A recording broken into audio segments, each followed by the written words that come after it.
Hello guys, welcome back to Sister Bilha TV show, a society awakening show that dreams big to win big.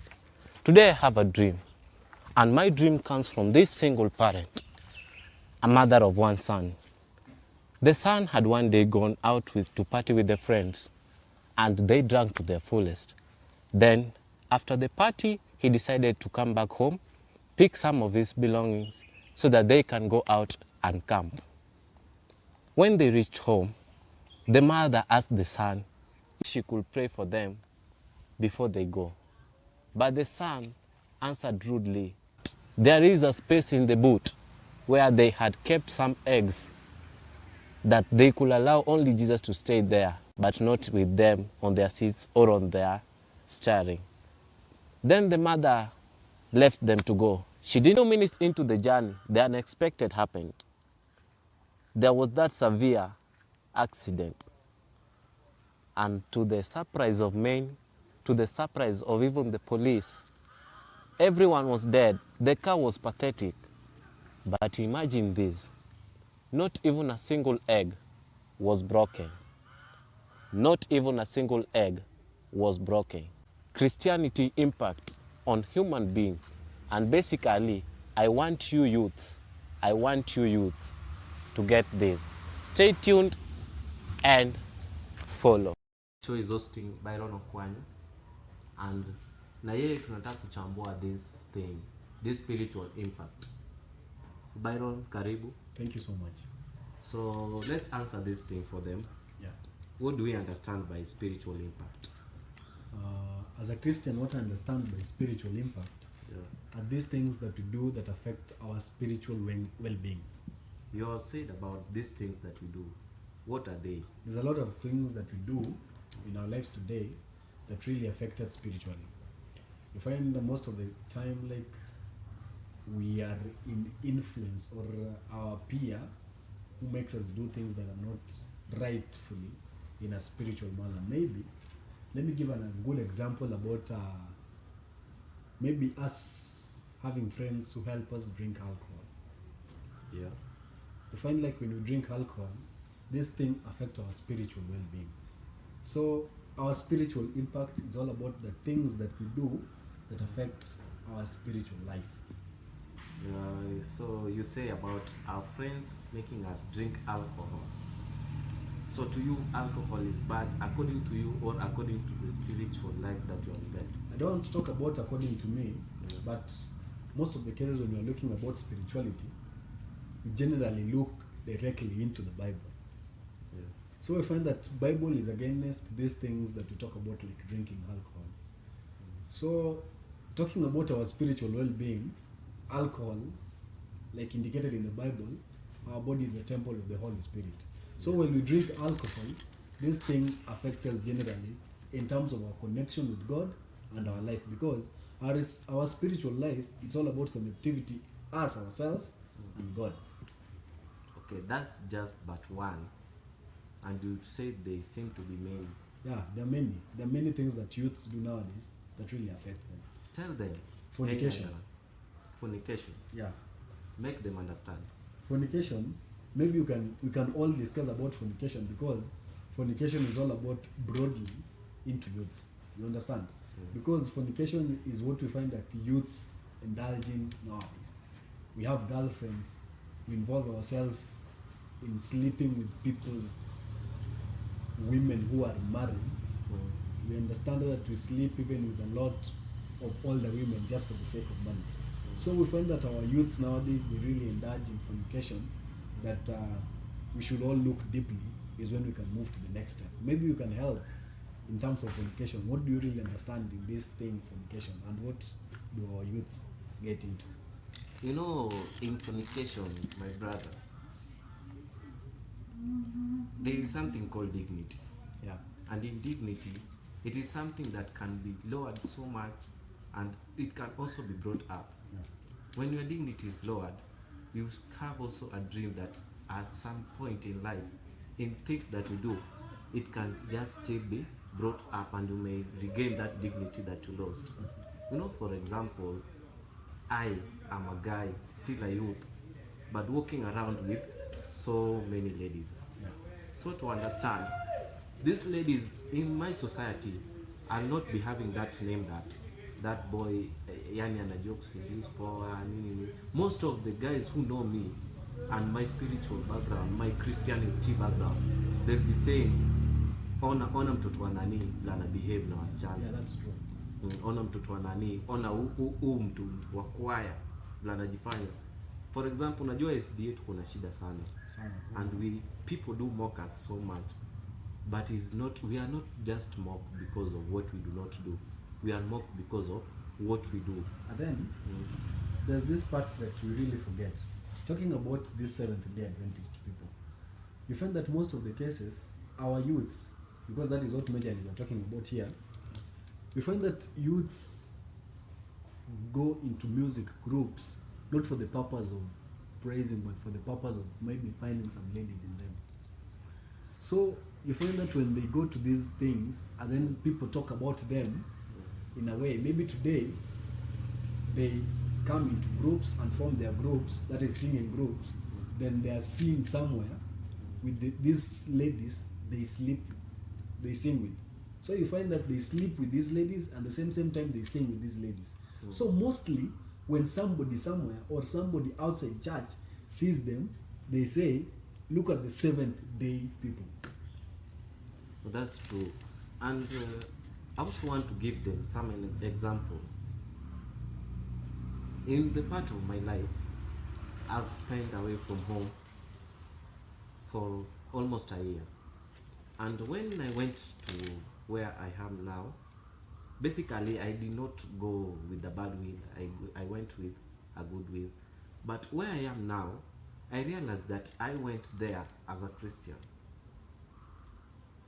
Where I got to, there was so many things that could lure me into bad things. I could see my friends fornicating, I could see my friends drink, they go to parties, they eat something, nasikia wanaziita sijui jaba, sijui ndong. You know, basically, I used to sit down, look at them, they do them, and the way they behave, kuna vile ilikuwa inani nice, na I was feeling like, you know, that peer pressure. Hii kitu huwa inatesta aje, inakuanga mbaya vile watu isema ama ni aje. But therefore I came to realize that these guys, they were also trying so much that they lure me into those things. You know, imagine of this kind of a thing, you go somewhere and it is only you portraying that Christianity aspect there. You know, at first as a youth you may feel foolish, you may just see like mbona najisumbua. It's the same way like unajua siku hizi kupata a youth anabeba Biblia akipita kwa barabara akuja nayo kanisa because they have phones. Yeah, they have phones. Alafu najua that thing utakuwa unapita mbele ya best yako yenye waendi kanisa and they will be saying like ona huyu, they start mocking you, ona huyu, such kind of things. Yeah. So you know, in where I stay, I found myself at a greater temptation because naona pombe iko hapa, naona wasichana wako hapa, na naona wanaenjoy. Unajua sioni kitu wanafanya sana, lakini naona wanaenjoy, wanakaa watu wana pesa, na sioni kitu wanafanya sana. So sometimes I ask myself, hii life nikiingilia, alafu you know they also bring some things like leo ukinitolea kesho nitakutolea. So you know, mnaweza kuwa hata kwa they call it rende of even 5 people. So you know, ili turn yako ifike ni kama chama. Ili turn yako ifike, you are the one to sponsor everybody. It may take like 3 months, you know. So that Christian aspect in me almost fade away sometimes back, but I thank God that I had that guilt in me. So you know, that peer pressure, by the way, peer pressure is doing a lot. It's doing a lot. Not only that in fornication and even such kind of things, but basically I hope that also in these dignities that are being lowered, there are also some things that we can do that can help us build them back. Yeah. Like, what may you think of that? About regaining or bringing back our dignity. It's all about the kind of friends we're going to have. Yeah. because definitely there are friends that we have that lead us into breaking our spiritual life. Now, gaining back this thing, you don't send them away. But what you do, you pretend to do what they want, but in real sense, they come and learn something from you. Like I come to think of some part of me. There is a time they used to give me alcohol. They put for me a full glass. I could take it and hold it, then go outside, but then I find myself pouring it on the ground. Yeah. So with them, they used to attack me, mock me, why I have poured an expensive drink. They used to tell me that you have just poured money, but what is that you're doing? But I came to learn that it was easy for me to take it, but it was hard for me to take it into my mouth. So these things, I think that regaining that dignity is something achievable. And then there is this also another thing. Sometimes back I used to shave weird.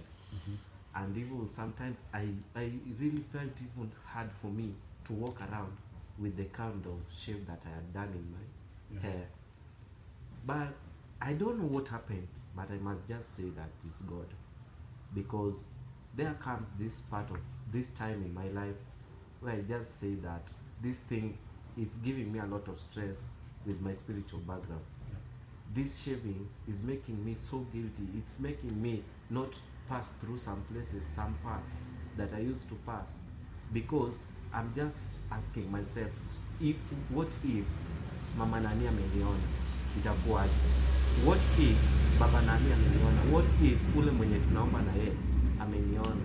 And you know what is there is that hakuna mtu atasema ati ona angalia Kelvin vile ameniona.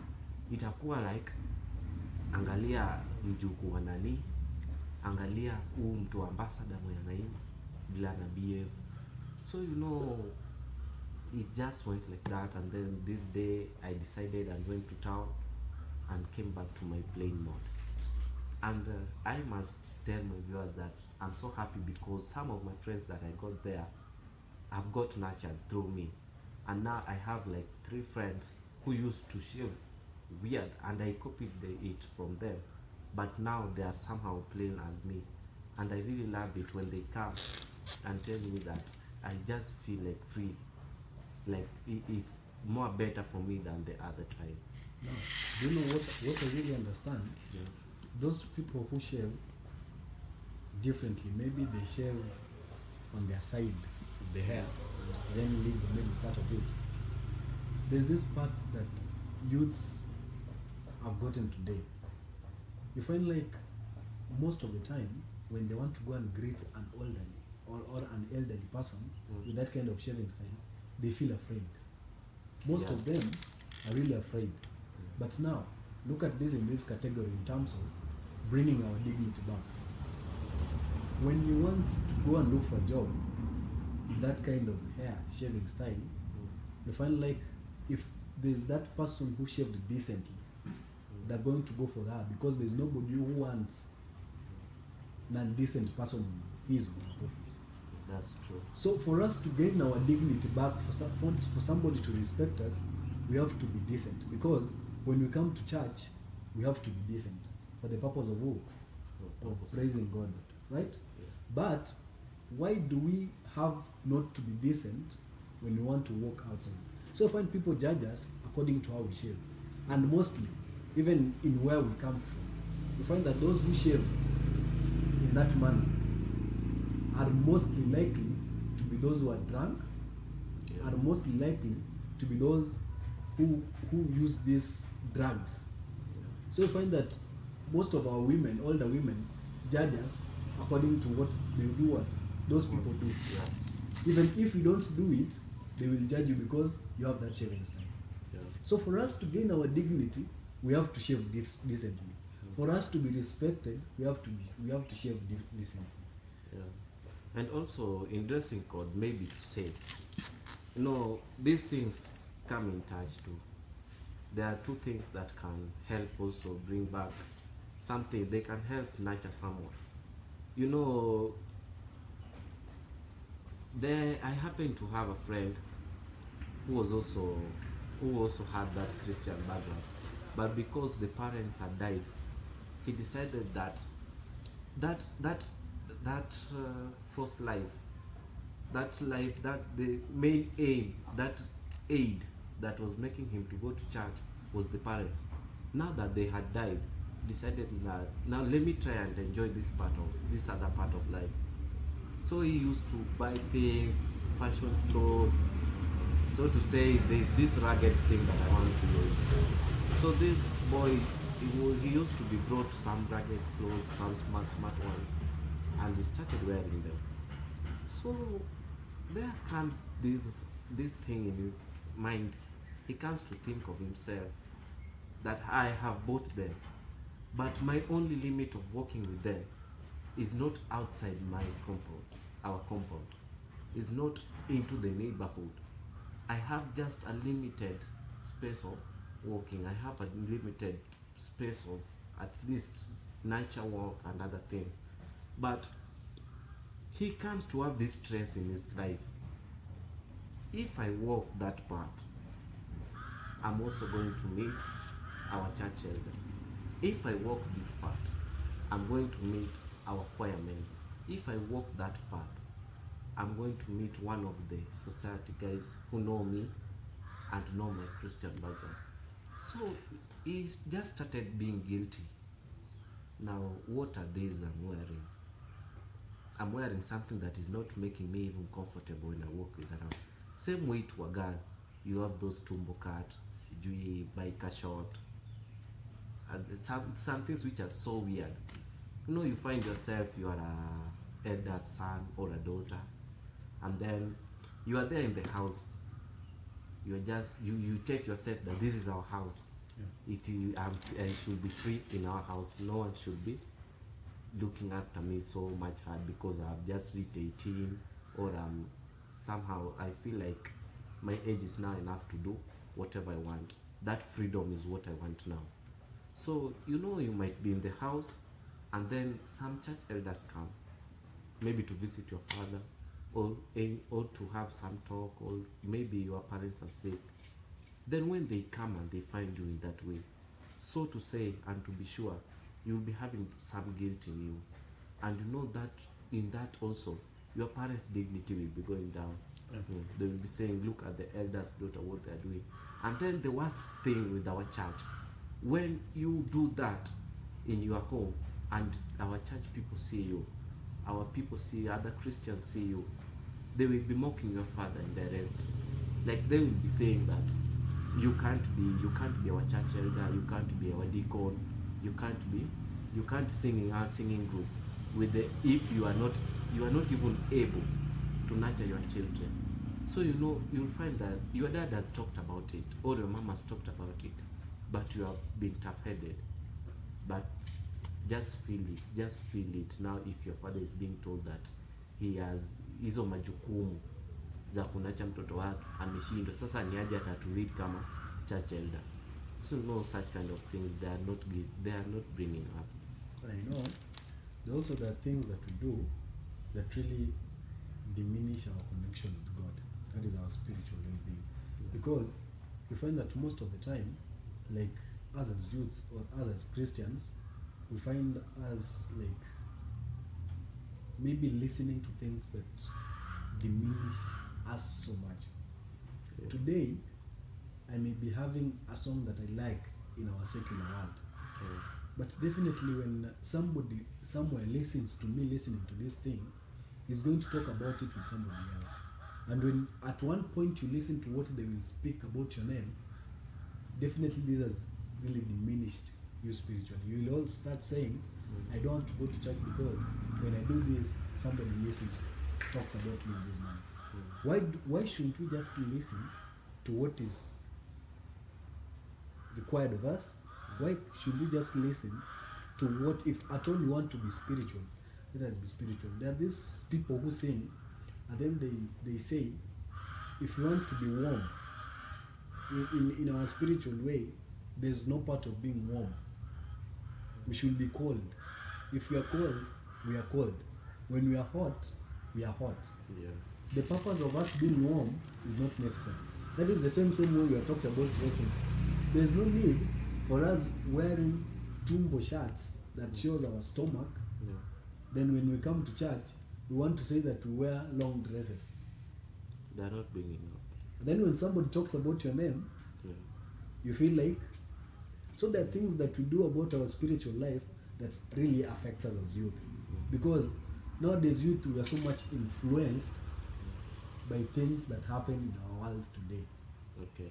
I think we are getting something. Thank you for staying with us until we have finished. This is our topic today. Let's help build it, let's help win, because our main aim and our motto is society awakening to win big. Therefore, we wish to hear your comments, we wish to see you share it, and most of all, we wish to see you supporting us by subscribing. Stay tuned. Thank you.